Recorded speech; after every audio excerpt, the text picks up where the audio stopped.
त्यामुळे दिवसभरातील मोठ्या टॉप 9 बातम्या। शेतकरी आत्महत्या रोखण्यासाठी सरकारकडून कृती दलाची स्थापना। कृषी संचालक रक्षक नाईकवाडी यांच्या अध्यक्षतेखाली 8 सदस्यीय समिती सर्वसमावेशक उपाययोजना राबवणार। तिसरी मुंबई विकसित करण्याचा मार्ग मोकळा। भूसंपादन धोरणाला मंजुरी। अटल सेतू जवळ 200 चौरस किमी क्षेत्रात उभारणार शहर। पुण्यातील पुरंदर विमानतळाजवळ 6000 कोटी रुपये कर्ज हुडकोकडून घेण्यास मंत्रिमंडळाची मान्यता। विशेष प्राधिकरण समिती स्थापन।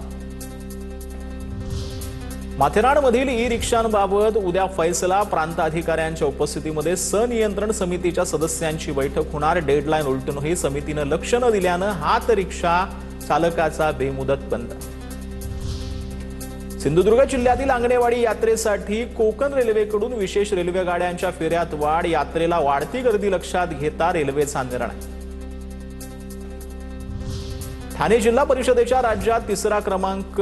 150 दिवसांच्या ई-गव्हर्नन्स सुधारणा कार्यक्रमांतर्गत ठाणे जिल्हा परिषदेच्या राज्यातून तिसरा क्रमांक।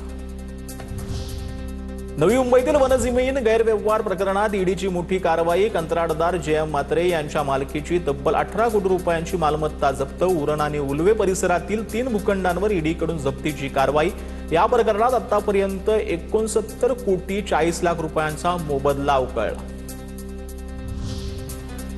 रोहित शेट्टींच्या घरावरील गोळीबार प्रकरणातील आरोपींना आज कोर्टात हजर केलं। सेशन कोर्टाकडून आरोपींना 17 फेब्रुवारीपर्यंत पोलीस कोठडी।